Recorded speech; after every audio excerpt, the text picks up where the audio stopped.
Assalamualaikum warahmatullahi wabarakatuh. Perkenalkan, nama saya Hilma Hendrayanti. Saya mengajar mata pelajaran pengujian dan pengendalian mutu produk di Farmasi Industri SMK Negeri 7 Bandung.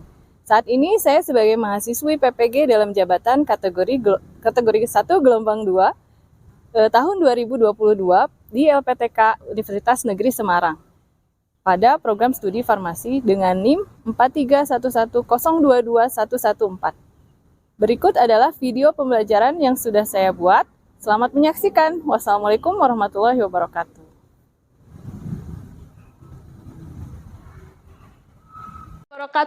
Waalaikumsalam warahmatullahi wabarakatuh.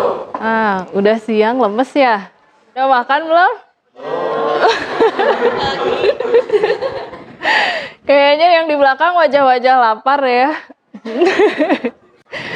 Ya, sehat semua yang di sini? Alhamdulillah sehat. Mudah-mudahan masih semangat ya, meskipun udah siang, terus cuacanya agak mendung ya. Enaknya ngapain? Tidur ya? Enaknya belajar katanya. Ya, sebelum kita mulai pembelajaran, kita berdoa dulu ya, silahkan dipimpin sama KM, boleh? Sebelum kita mulai pembelajaran hari ini, mari kita berdoa dulu masing-masing. Berdoa dalam hati.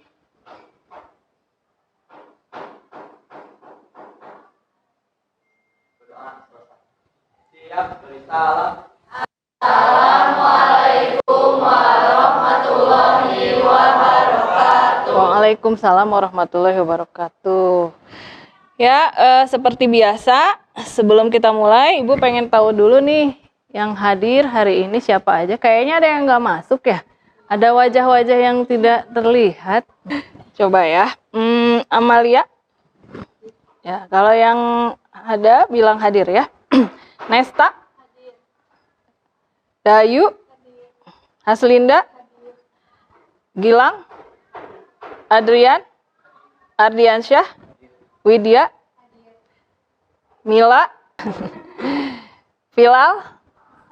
Oh, sakit ya? Sakit apa? Masuk angin. Udah ditengokin belum? Belum. Aduh, kasihan. Ya tadi kebetulan ibunya juga mengabari katanya nggak bisa masuk ya, sakit. Nah, udah siap belajar ya? Insya Allah. Siap. Hari ini kita mau belajar apa? Ada yang tahu enggak? Minggu lalu Ibu sempat bocorin sedikit ya.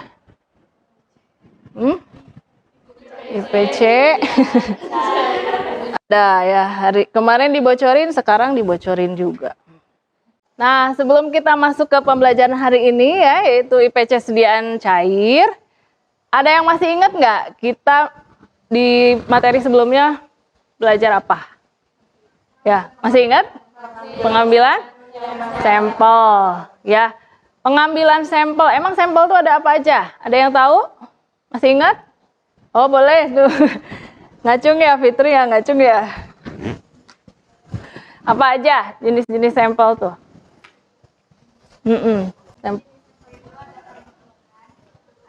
Sampel.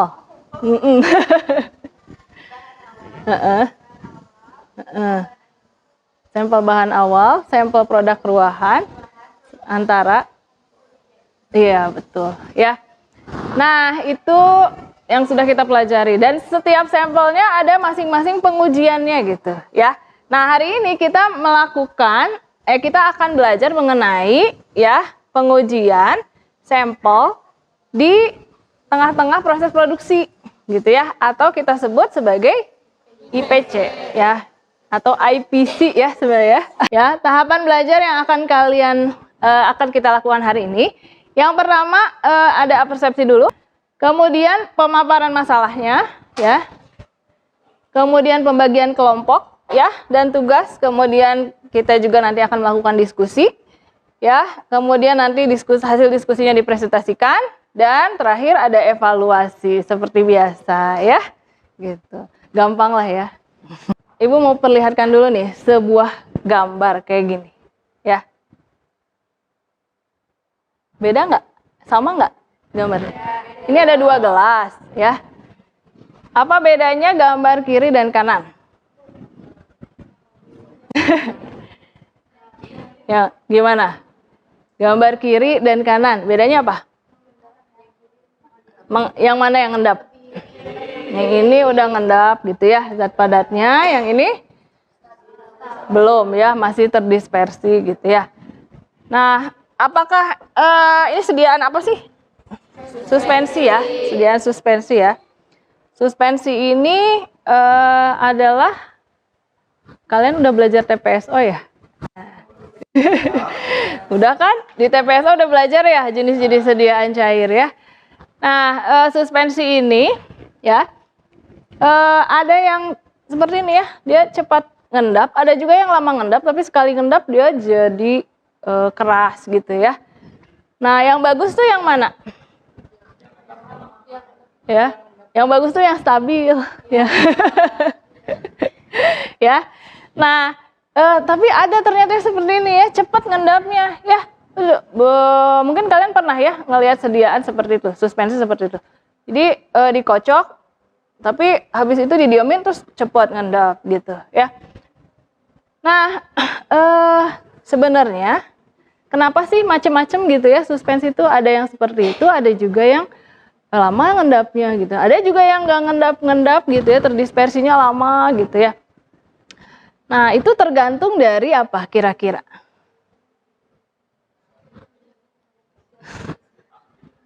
Zat aktif ya, tergantung dari formulasinya tentu ya. Zat tambahannya juga gitu ya. Nah, sehingga ya formulasi yang tepat gitu akan menghasilkan sediaan yang stabil. Nah, maka ya tujuan pembelajaran kita hari ini yang pertama adalah merinci sediaan obat cair gitu ya. Kemudian menganalisis IPC produk sediaan larutan atau eliksir berdasarkan literatur dengan benar. Kemudian menganalisis IPC produk sediaan suspensi berdasarkan literatur dengan benar. Menganalisis IPC produk sediaan emulsi berdasarkan literatur dengan benar. Dan yang terakhir menganalisis IPC produk sediaan cair steril yaitu infus berdasarkan literatur dengan benar. Nah, jadi untuk pembelajaran sekarang Ibu batasi ya gitu ya, sediaannya itu sediaan cair itu kan banyak sebetulnya ya. Tapi kita batasi ya karena sangat banyak itu gitu ya. Kita batasi di larutan, suspensi, emulsi dan steril yaitu infus. Steril juga sebetulnya kan banyak ya. Cair steril itu ada tetes mata gitu ya. Kemudian juga selain infus yang injeksi gitu ya. Nah, tapi kalau dibahas semua nggak cukup gitu ya. Nah, ini kita bahas yang sangat umum gitu ya digunakan gitu ya.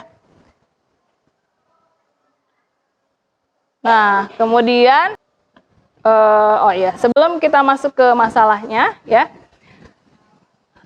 Kira-kira kalian belajar IPC ini akan berguna nggak nanti untuk pekerjaan kalian?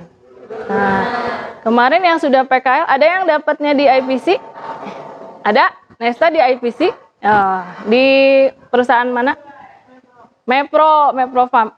IPC apa? Sediaan cair. Wah, cair. Pas banget dong. Ya. Ya, sediaan cair.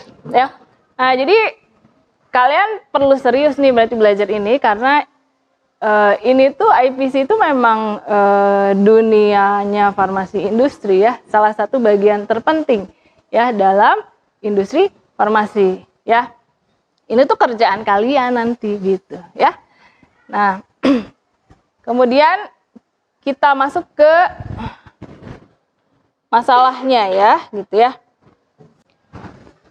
Jadi ya, untuk hari ini ya kita kalian belajar memecahkan masalah ya dengan diskusi, dengan menggunakan literatur ya.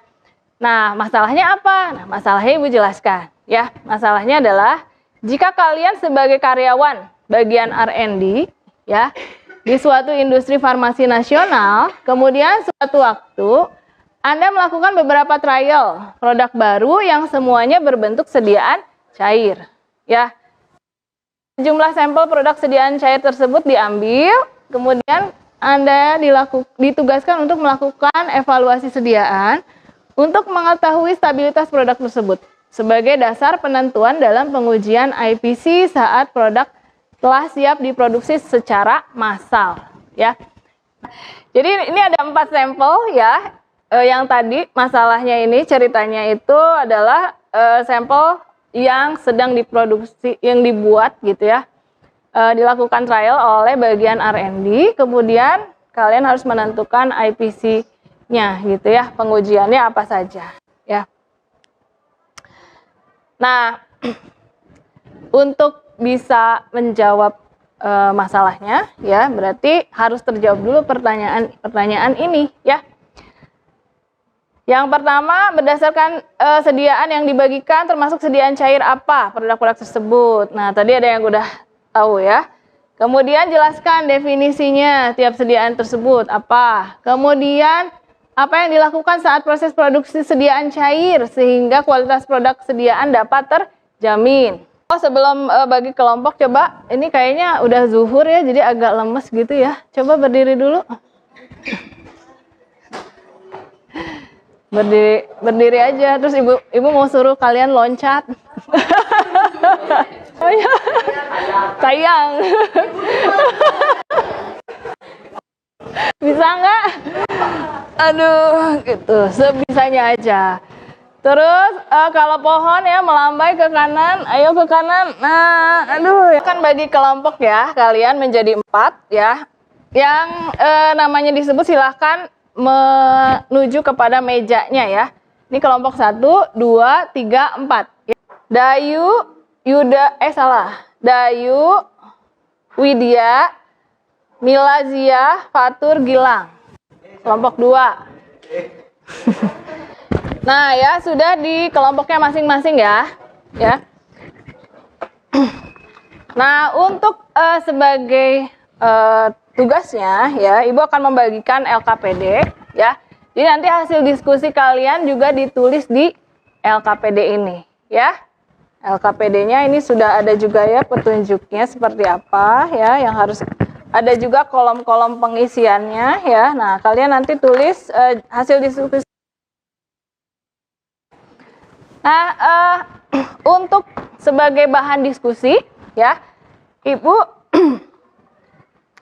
akan share melalui grup WA ya, link-link kemateriannya ya.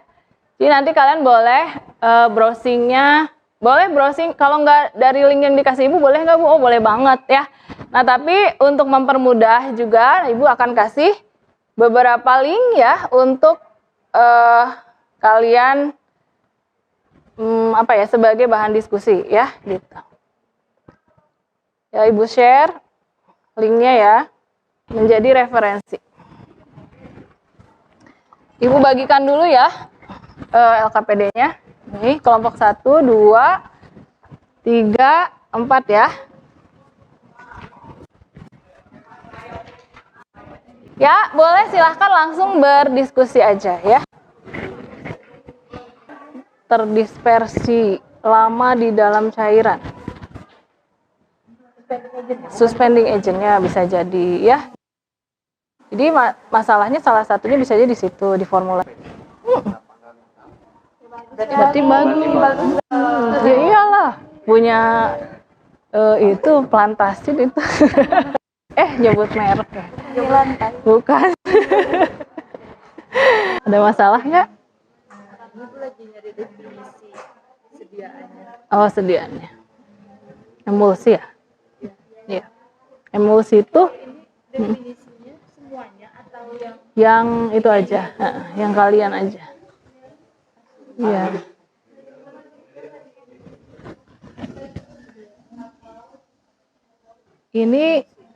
Ini tahu nggak ini sediaannya apa? Mereknya maksudnya. Kurkuma ya.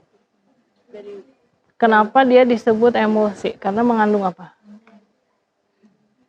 Kalau emulsi itu tadi terdispersi ya. 2 fase. Fase apa aja? Fase air dan fase minyak ya. Tahu? Kurkuma ini isinya minyak apa? Minyak apa? Minyak ikan kod deh, gitu. Makanya kenapa dibikin emulsi? Karena ada minyaknya itu, gitu. Minyak ikannya itu. Kalau nggak ada apa? Nggak dibikin emulsi, ya nggak akan bisa ya. Gitu. Misalnya kita campur dengan pelarut aja, ya, pasti misah kan minyak sama air kan akan terpisah. Sudah? Ya. Ini sudah masuk semua PowerPoint-nya. Kita lanjutkan dengan presentasi kelompok ya.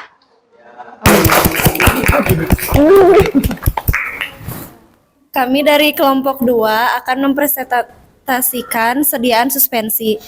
Nama saya Dahayu. Nama saya Gilang.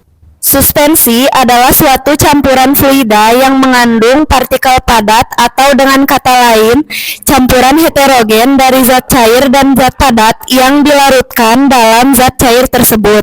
Partikel padat dalam sistem suspensi umumnya lebih besar dari 1 mikrometer, sehingga cukup besar untuk memungkinkan terjadinya sedimentasi.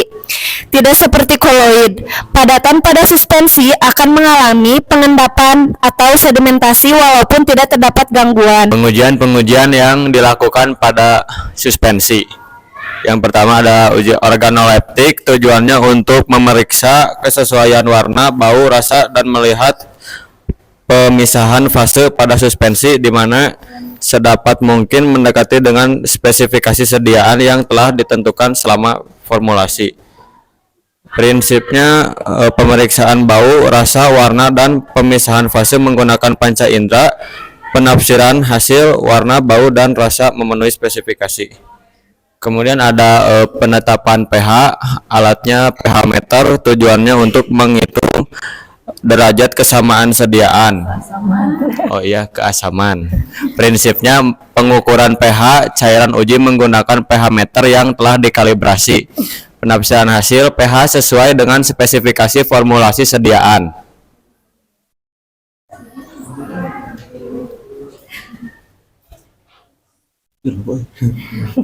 Penetapan bobot jenis. Tujuan menjamin sediaan memiliki bobot jenis untuk spesifikasi produk yang akan dibuat. Prinsipnya membandingkan bobot zat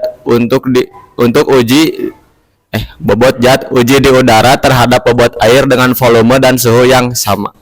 Terakhir ada penetapan viskositas, tujuannya untuk mengetahui kekentalan dari sediaan. Prinsipnya pengukuran dilakukan menggunakan viskometer pada beberapa harga kecepatan geser. Penafsiran hasil dibuat kurva antara kecepatan geser dan usaha yang dibutuhkan untuk memutar spindle. Usaha dihitung dengan mengalihkan angka yang terbaca. Ada pertanyaan? Mau nanya kalau untuk Yang agak dekat sih. kalau alat untuk mengecek homogenitas apa? Apa hubungan bobot jenis? Agak keras suaranya. Apa hubungan bobot jenis dengan stabilitas? Apa Kenapa hubungan bobot jenis dengan stabilitas sediaan suspensi? suspensi? Kenapa harus diukur mungkinnya gitu?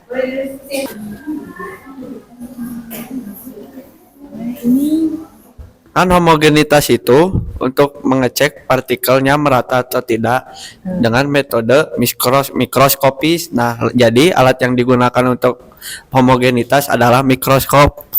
Nah, ya. Oh iya.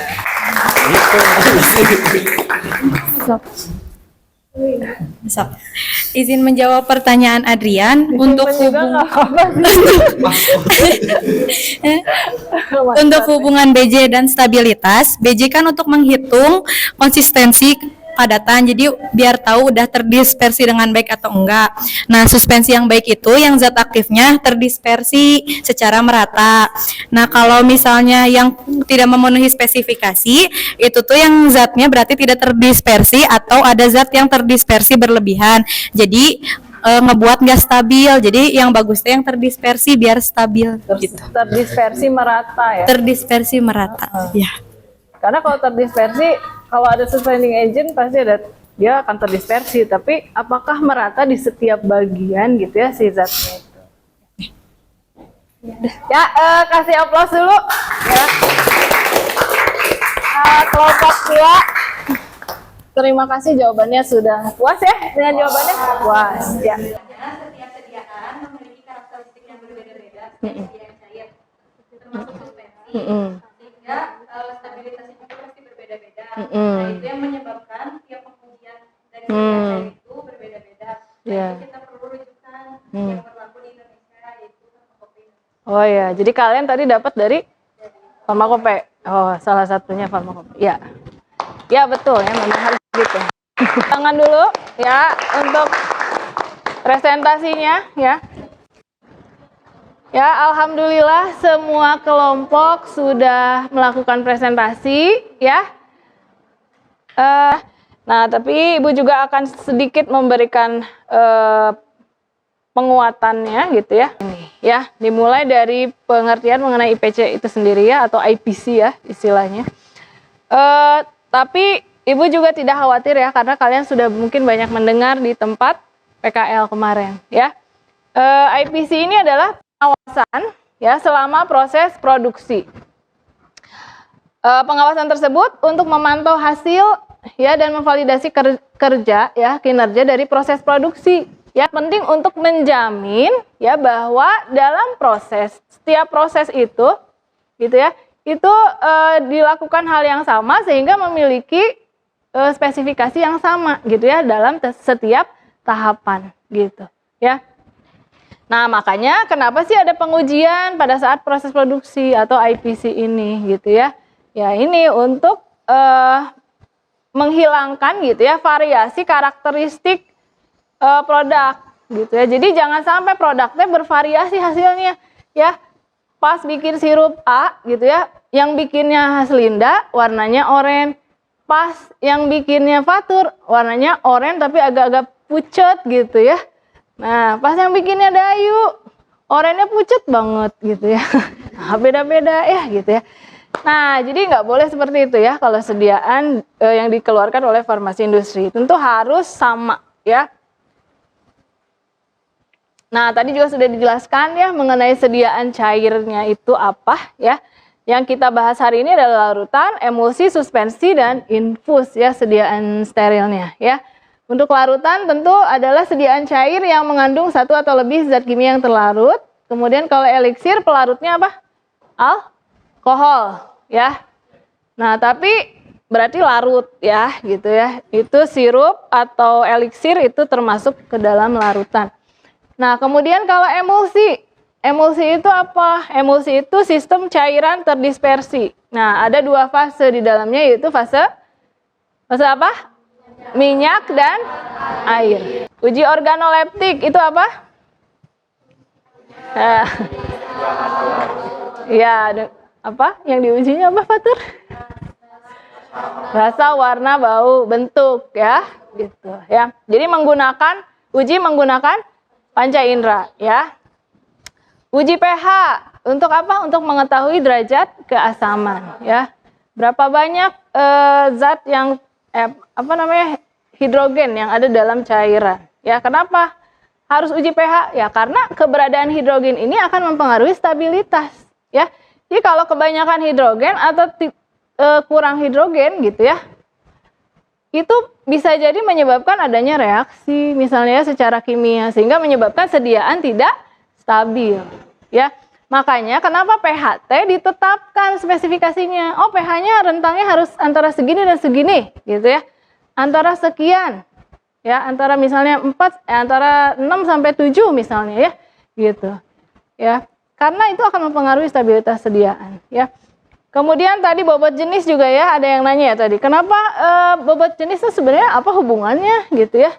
Ya sangat berhubungan tadi ya. Makanya bobot jenis mah ada terus ya. Karena bobot jenis ini dapat memperlihatkan, menunjukkan gitu ya, distribusi dari zat terlarut ini gitu ya di dalam suatu sediaan. Kalau dalam suspensi dan emulsi berarti distribusi zat terdispersi gitu ya di dalam sediaan ya. Jadi dan dari situ kita bisa tahu oh ini terdistribusinya merata atau enggak gitu ya, itu bisa terlihat dari bobot jenis sebetulnya. Ya, kalau tidak merata artinya sediaannya nggak stabil, ya kan? kok di sebelah sini banyak, di sebelah sini nggak terdispersi gitu. Nah gitu ya. Nah jadi bobot jadi sangat penting dalam suatu IPC ya, larutan. Nah jadi kesimpulannya ya untuk hari ini ya, pembelajaran hari ini ya, bahwa IPC atau in process control sediaan cair adalah hal yang sangat penting, memastikan keseragaman produk dan menjamin mutu, khasiat dan keamanan produk tersebut ya. Kemudian IPC ditentukan berdasarkan parameter pada tahap kritis dalam proses produksi sesuai jenis dan karakteristik sediaannya, dan IPC dilaksanakan berdasarkan rujukan pustaka sesuai dengan aturan yang berlaku. Evaluasinya, Ibu akan melaksanakan evaluasi melalui aplikasi Quizzes. Kita live ya. Kelihatan yang urutan tertinggi siapa ya? Oh iya, Ibu bawa kesegaran nih. Ya, 4 peringkat pertama ini ada lumayan ya, lumayan siang-siang gini tuh seger ya.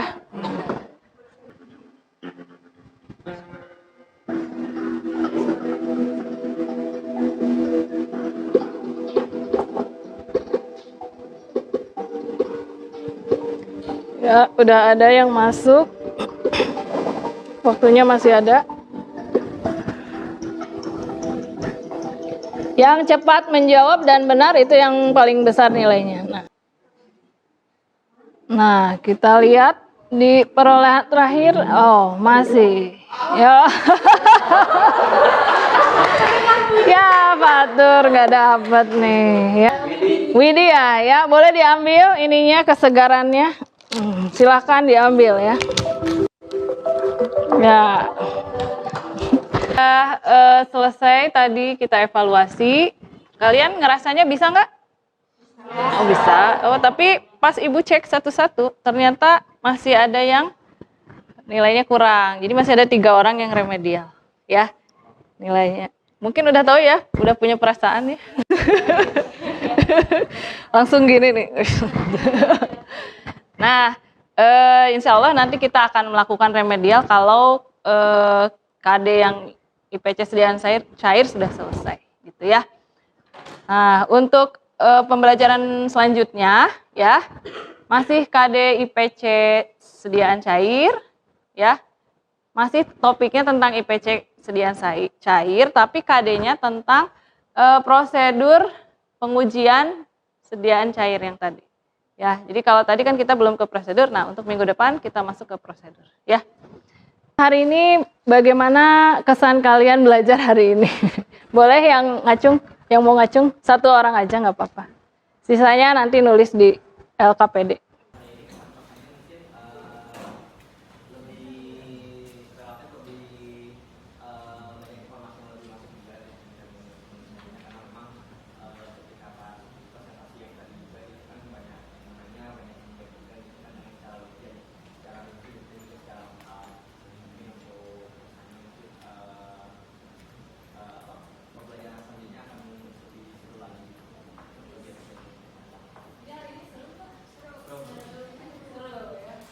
Mungkin oh ya tadi LKPD-nya silahkan dikumpulkan dulu ya.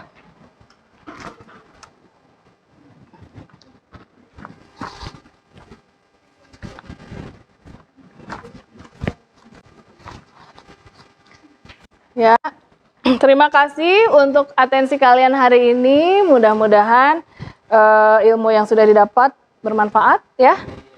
Untuk itu kita tutup saja dengan doa. Silahkan dipimpin doa lagi oleh Yuda ya. Sebelum kita mengakhiri pembelajaran hari ini, mari kita berdoa untuk kepercayaannya masing-masing. Berdoa dalam hati. Mulai.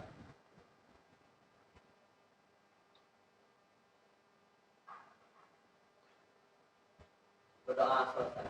Siap, beri salam. Assalamualaikum warahmatullahi wabarakatuh. Waalaikumsalam warahmatullahi wabarakatuh. Sampai ketemu di pertemuan selanjutnya minggu depan ya. Dadah.